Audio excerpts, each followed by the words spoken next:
Y estamos aquí con José Carlos Domínguez, él es el director gerente de la Fundación de Ferrocarriles Españolas.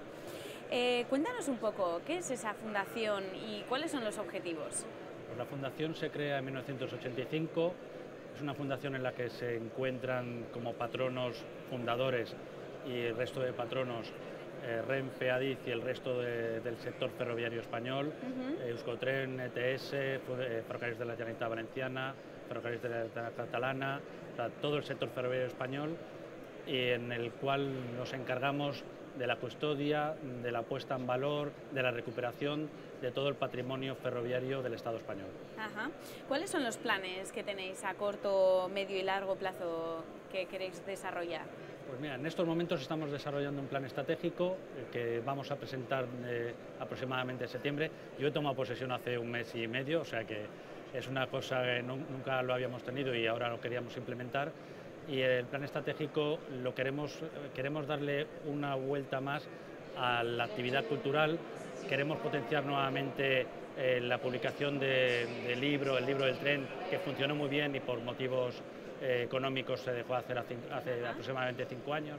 Queremos también acercar, uno de mis deseos prioritarios es descentralizar la actividad de la Fundación, ahora muy focalizada en nuestros centros neurálgicos, que son el Museo de Madrid Delicias, el Palacio de Fernand Núñez, donde está la sede de la Fundación, y el Museo de Vilanova, el Museo de Cataluña, que también lo gestionamos, y queremos que tenga mucha más participación el resto del Estado. Queremos hacer un concurso literario entre centros de enseñanza y secundaria, con unos relatos en los que como premio puedan visitar. En principio yo he pensado la posibilidad de los museos de Vilanova y de Cataluña y de Delicias, pero mi otra idea era también incorporar el Museo del País Vasco, con quien tenemos muy buena relación, o sea, que realmente tenga una función mucho más descentralizada de la que hasta ahora ha tenido. Tanto ETS como Euskotren son patronos de la ETS y Euskotren FFE. son patronos y son amigos. Sí. ¿Y qué proyectos desearíais proponer para establecer sinergias con ambas entidades? Pues tanto con ETS como con Euskotren hemos llevado a cabo multitud de proyectos muy especialmente vinculados con temas transfronterizos, la red Victoria-Dax.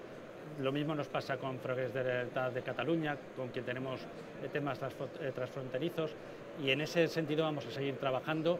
Hoy hemos estado reunidos con Imanol, también hemos sentado las bases de algún proyecto para implementarlo en breve. Ayer estuve con Aitor también hablando de estos temas, hemos quedado en cerrar alguna reunión, aprovechando el GEOF seguramente vuelva a Bilbao o ellos que van a venir a Madrid próximamente, para llegar a acuerdos en los que siempre la Fundación ha dado un impulso a actividades en las que, por nuestra razón de ser, tenemos mucha facilidad para llevar a cabo estudios, tanto de impacto como de funcionamiento, en los que no solo afectan al ferrocarril, digamos, estatal, sino también a ferrocarriles de ámbito del País Vasco en este caso, o incluso de regiones de otros países como Francia en el caso que nos ocupa.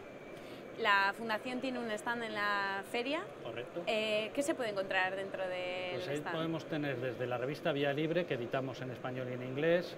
Tenemos varios números que están a disposición de las personas que nos puedan visitar.